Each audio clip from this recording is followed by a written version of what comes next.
One thing that we didn't talk about last time when I talked about cancer was how we treat it. I talked about the things that lead to cancer, what is cancer, and Dr. Chitty gave a nice presentation afterwards on that theme as well. But there's always so much to say that you don't even have to duplicate there. But I want to say something about how we go about treating cancer.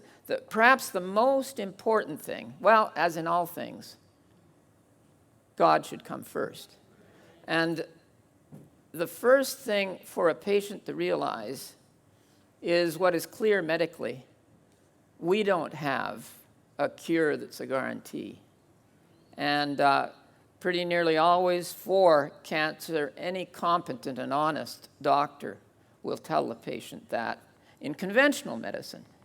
And we have to say the same in natural approach. We've seen some good things happen at times, but the first thing to do is to put the whole case before the Lord and to ask for His guidance, His blessing, and as it is His will, healing. I sometimes say to patients, when you have cancer, it forces you to think the way that we always should be thinking. Most of us act as though we have eternity here on earth. We don't think about the day of our death. And it's not true at all that we have eternity here on earth. I also tell the cancer patient, I'm right there in front of them, I say, we place everything in God's hands. We don't know when we're going to die. We know that pretty near everyone in this earth's history has died. And I could die before you. That's simply the truth. But what we need to do is do what Jesus said.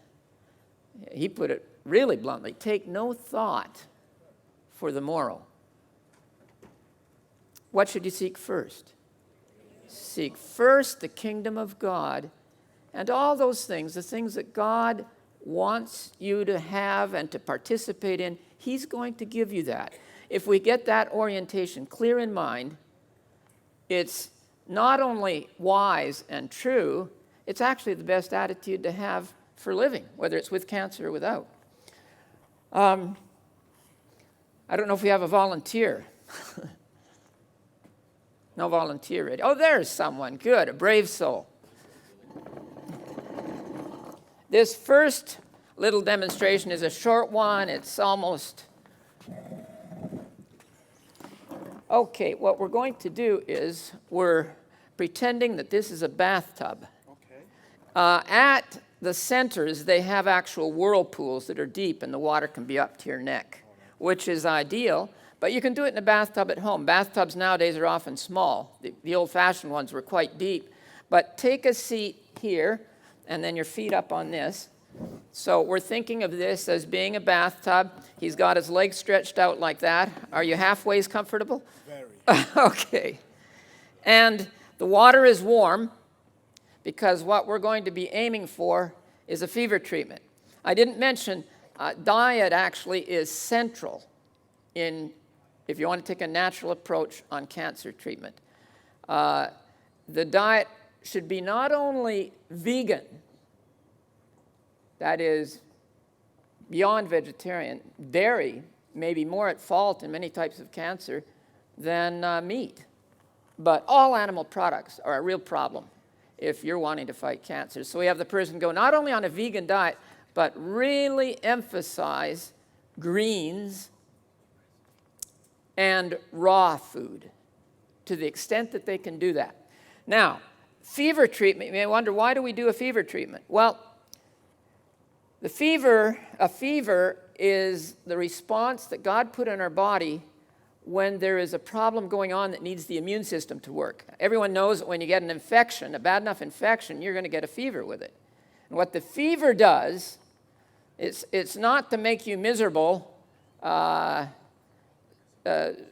maybe the Lord did make it to make you calm down and stay still for a while. But what the fever does is mobilize the immune system. It gets those white blood cells out that are the soldiers of the army that's going to fight the problem. In this case, cancer. It works well for infection.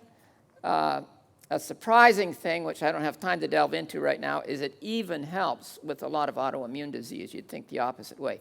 But for cancer, you want that immune system to be a really razor-sharp, tough fighting army, and the fever treatment does that. So we've got them in warm water, and what we do, if it's a small tub, tell me your name? Anthony. Can I push this a little closer? And I want you to, a lot of tubs nowadays, I know the tubs in the places I've been in are shorter than what you've put your legs there. And so I want you to bend your knees up like that. And you can slouch down as much as you want. Okay, like that. So I'll go behind. What we do, since it's a small, if it were a big whirlpool, you wouldn't have to do this. But when it's smaller like this, we put towels draping over the person and right into the warm water, and the towels are wet. In fact, I take the water, and I'm going to assume this is just something I got from the chalet that I'm staying at. This should be an empty pitcher on top, and I'm taking the warm water, the hot water from the bathtub, and dumping it over this all the time. So the legs are actually being bathed, even though the knees are sticking out of the water. Meanwhile, as it's tolerated, we're going to be adding a certain amount of hot water, and we want to make sure we don't burn the person. We keep the water flowing as possible, and the patient could even do that with his arms. He can just, swing the water around. That's it. Okay. Now, as we do this, in fact, before we started, I should have kept everything in mind, but before we start, we always pray with the patient. As soon as he sits in the tub, we have him resting in the tub, we pray, and then, before we even start adding any hot water, we take the pulse. You know how to take a pulse. You get it here below the thumb side of the wrist, what we call the radial side of the wrist. Feel for that artery pulsating, and we count as we look at a second hand. Say you go 15 seconds. That's a fourth of a minute, so you multiply by 4. It's always so many beats per minute. We're following the heartbeat because as the fever gets going, it's kind of demanding on the heart. It's like running a bit of a race. The heart rate goes up, and we want to know that he's not having any trouble with his heart. We expect the heart rate to go up, but we don't expect it to get irregular. And then we have a thermometer. I don't have one here, but we stick the thermometer under the tongue and check how he's, a minute or two, and then check his oral temperature. And we're going to keep following like that. Every 5 to 10 minutes, we check the pulse, check the temperature again to see how he's doing. Meanwhile, that hotter water is coming in, and something that relieves the person is ice water.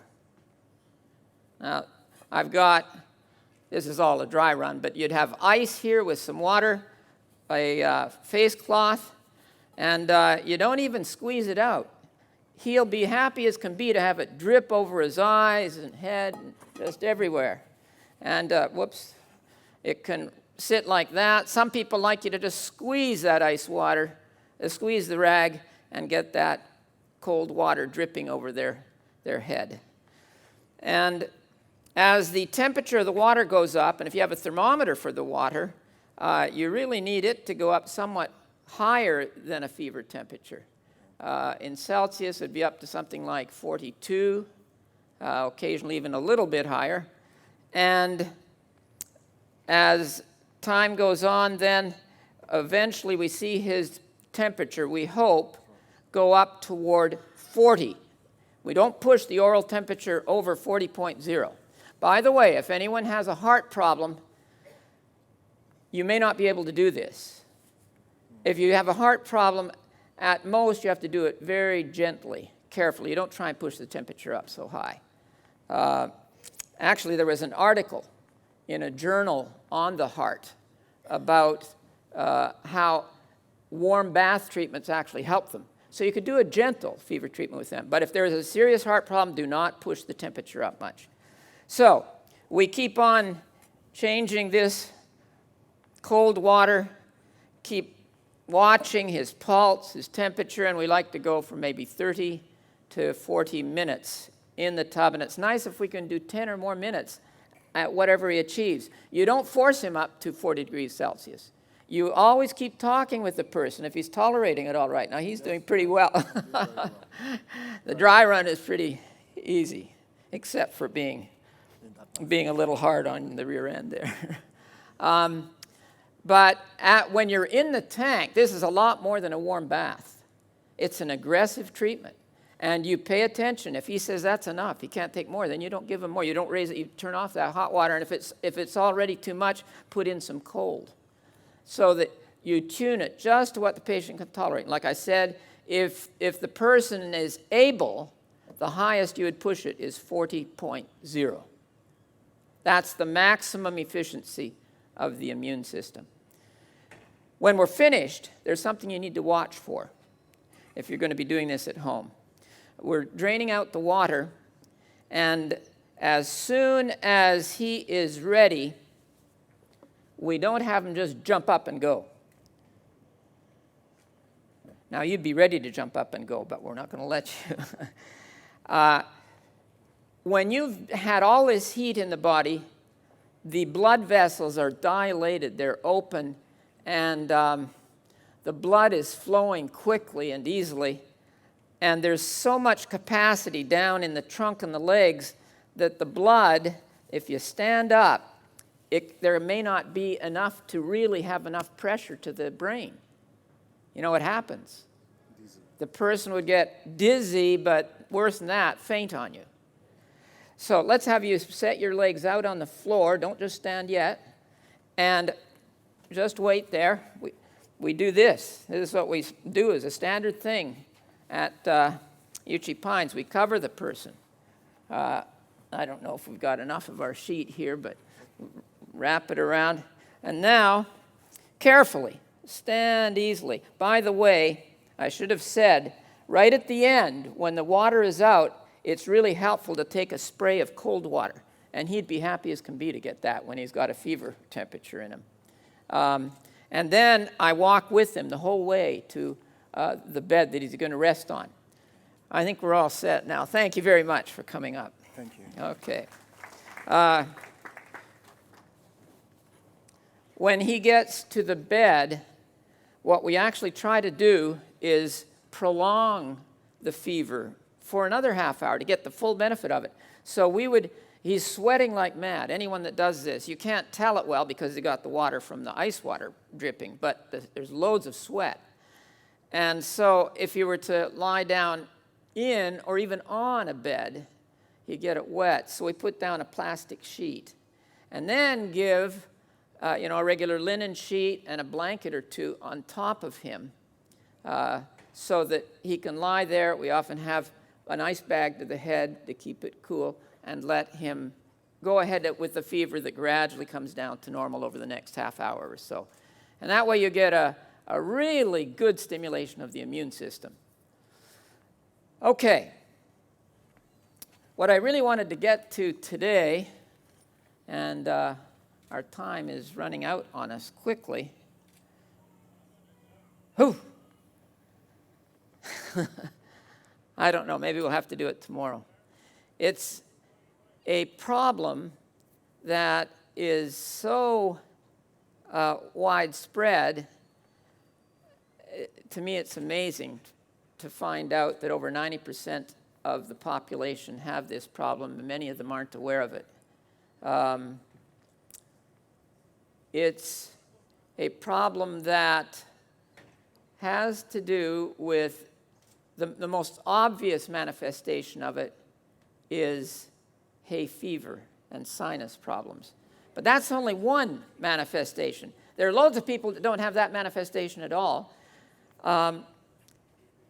When you study this all through, this is a problem of the immune system, which is our protection, our defense, like Dr. Chitty presented. It's our army. But the immune system can go off kilter some. it can start becoming too active, causing problems. And he mentioned, he had things up on the screen yesterday, where the immune system can actually attack your own body. Now, in hay fever, I wouldn't say that it's really attacking your own body, but the allergy is excessive. And what we want to talk about is allergies, and particularly the problem of food allergies.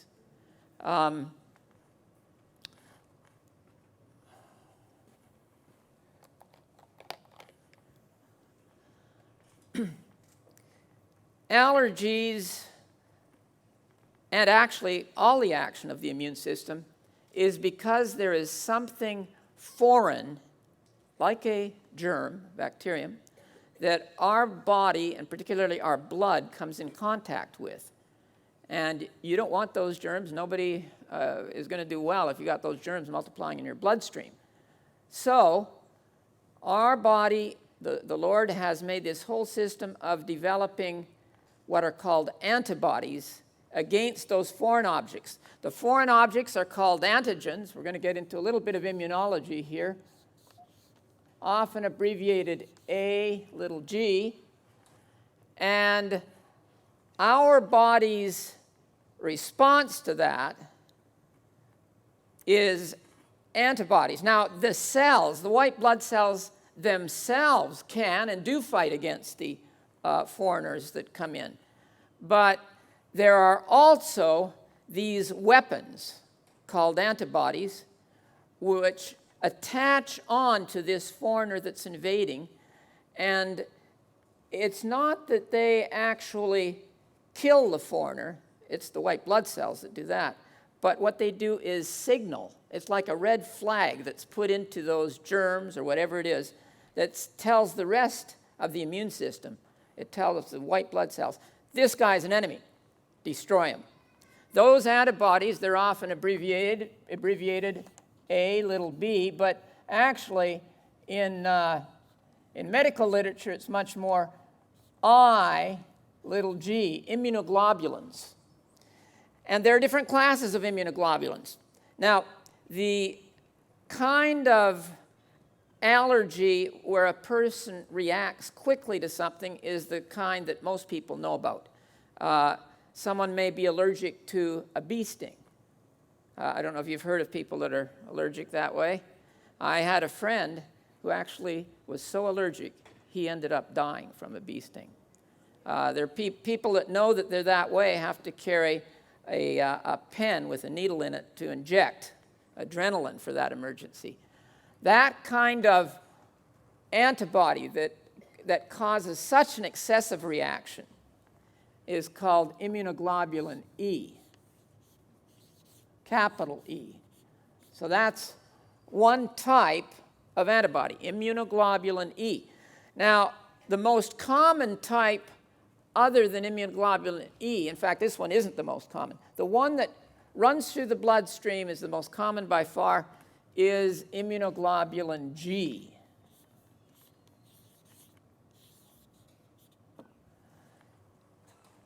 And this type of immunoglobulin, when it attaches onto the antigen, it does not cause a dramatic reaction.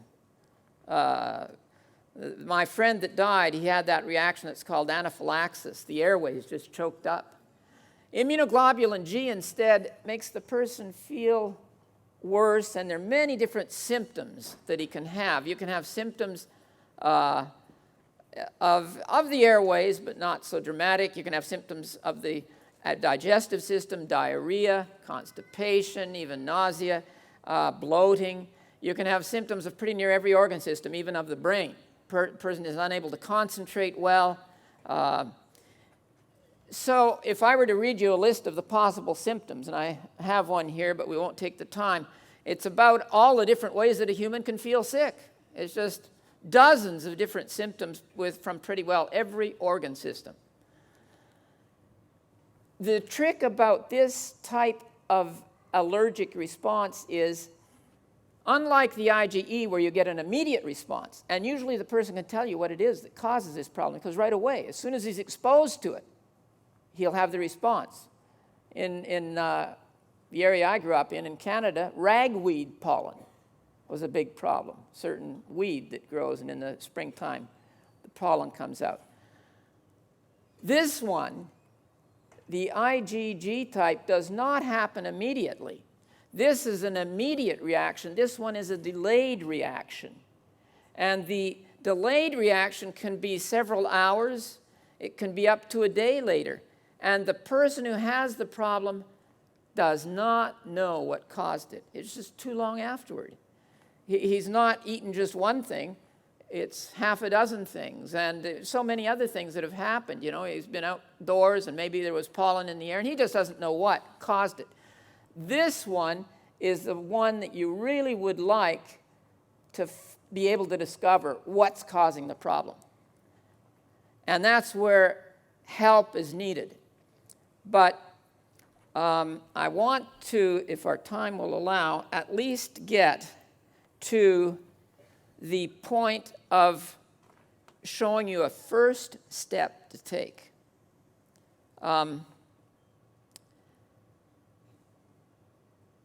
The response here can be to almost anything. And maybe I should explain a little bit here. This is a symbolic representation of how your body handles these immune reactions. Now, most of the time, a lot of the time, the person can get along well and doesn't have allergic symptoms. Most of the population don't know even that they have an allergy to certain things. And what happens is this antibody combines with the antigen. I'm going to use this symbol. Antibody combines, you could say chemically, with the antigen. These two together form what's called the immune complex, and there it is in the body, and the liver is the main way that the body gets rid of this. What the antibody has done, it's got taken away the antigen. That's just what we want. So the liver gets rid of it, and the person gets along fine. Let's say that in getting rid of it, the liver has this level of antigen antibody, and it siphons off. It takes a little bit of time, but it does that. But let's say the person has more than one thing that they're allergic to. Now, this was the first thing. There was one antigen, one kind of food, say, and there's an antibody specific to that that's filling up this. This is antigen 1 and its antibody. But now we know that he has another one. This is going to be the second. Now, if all he had was those two, you'd have no problem. But now let's say he has a third one. And this is the full capacity of what the liver can handle. A fourth one develops. Let's say this is some kind of pollen or dander from a cat that's in the house. And now we're up here. What's going to happen? You're beyond the liver's capacity to get rid of these things, to get rid of these immune complexes, the thing that's causing the trouble. It's been immobilized, but it overflows and the person gets his symptoms of allergy, which, like I said, can be much more or very different from just what we think of as hay fever, where the person has tearing eyes and is sneezing and so on. That's just one manifestation.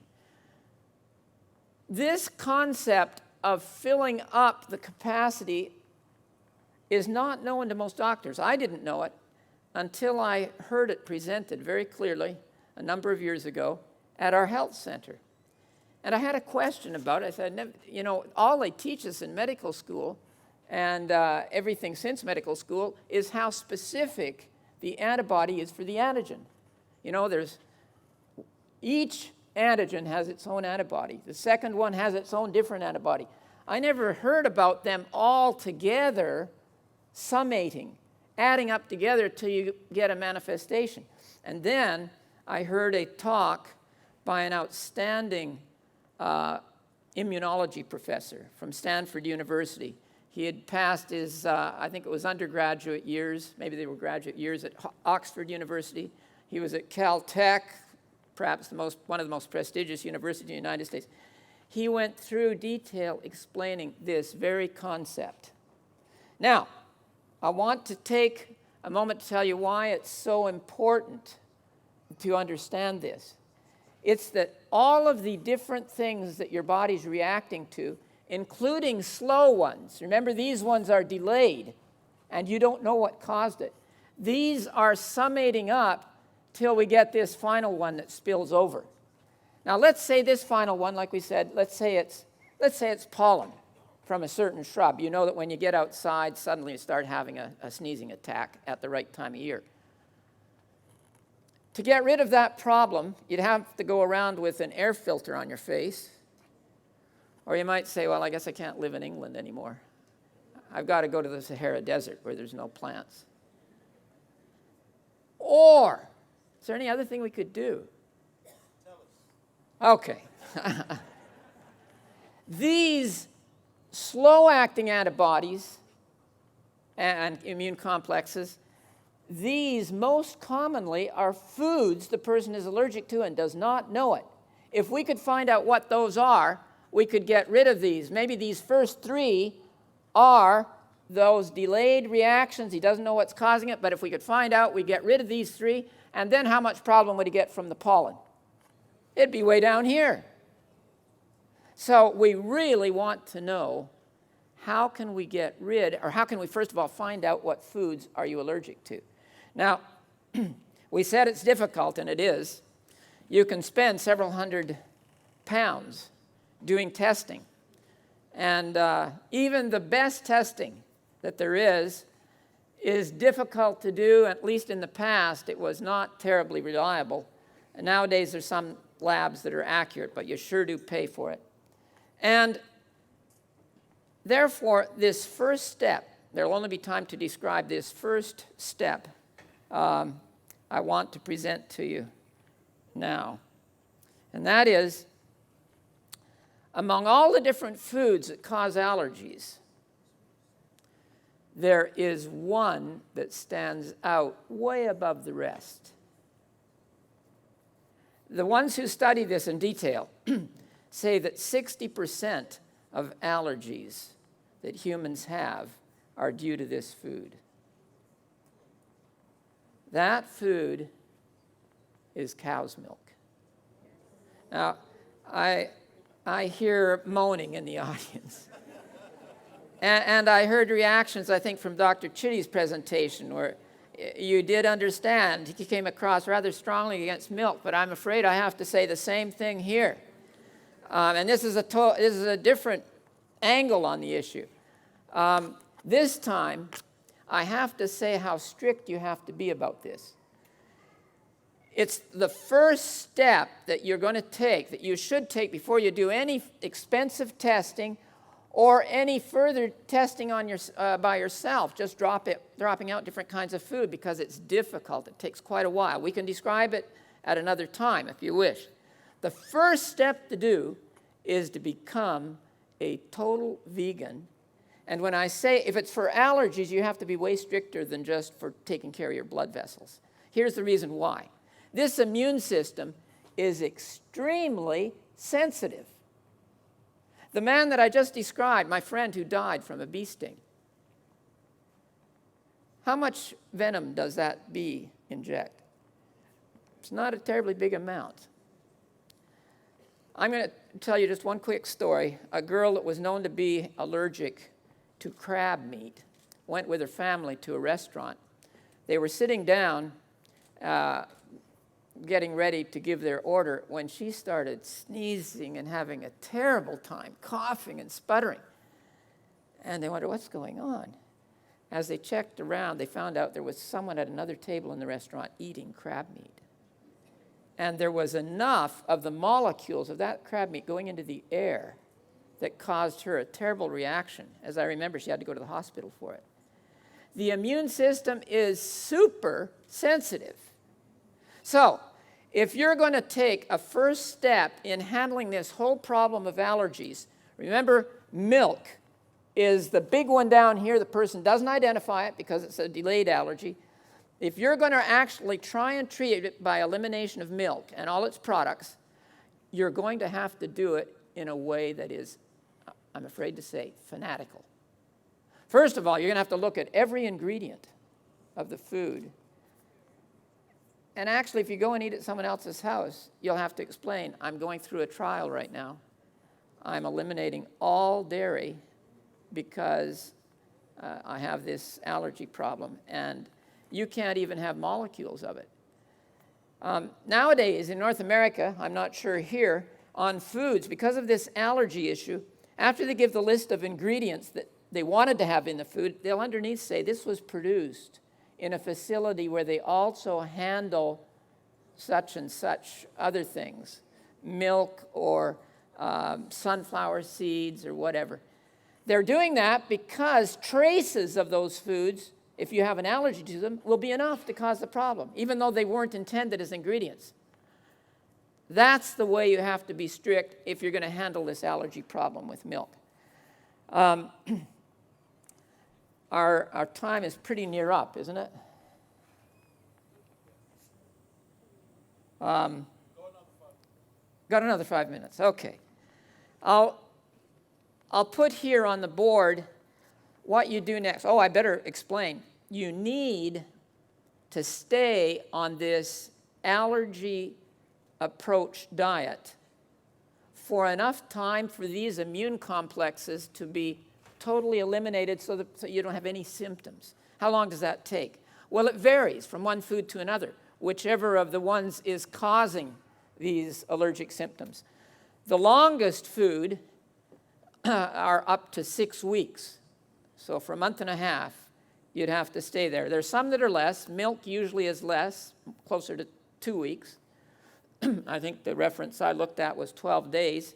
But what you have to do, you have to stay long enough till you see that the symptoms you have, whatever they are, remember, not just hay fever, any of many different symptoms, until you see a significant improvement. If you've gone 6 weeks and you have not improved, then you have not eliminated the allergy that you needed to. And it can be much more than milk. That's just the most common by far. Often, when you eliminate milk, you're down into this region, you have no symptoms, great. Then you know I should just leave off all dairy. By the way, it's not just liquid milk. What other things do you have to eliminate if you're going milk-free? Cheese, yogurt, ice cream, even butter. Now, butter is not the component of milk that generally causes allergies. Usually it's a protein that causes these allergies. But remember, we said we're talking about molecules. Just a few molecules is enough to keep that immune system upset. And butter, of course, comes from milk, so you're going to have a few molecules of the protein of milk in it. So all those things, buttermilk, any other form, whey, if you have ingredients, you have to really look at things like pastry. So often they'll put in milk products, whey. Another term to really watch out for is the term casein. I don't know if you pronounce it that way here. Casein or caseinate. C-A-S-E-I-N. Should I write it?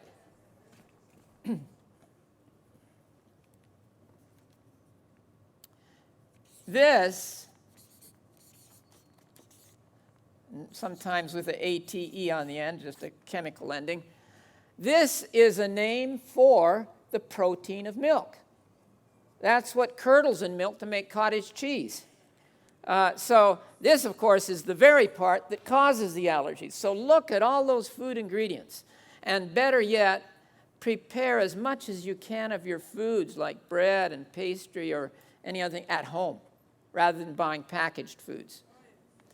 Well, beyond milk, we would have a list of things that could be an allergy problem. And so I think we won't get into that right now. Perhaps tomorrow we can talk a little further about this and a treatment, a very interesting treatment that can be done for at least the one that we think of most commonly as the allergy problem, hay fever, with the sneezing and tearing. So I hope the Lord will bless you all as you use these things.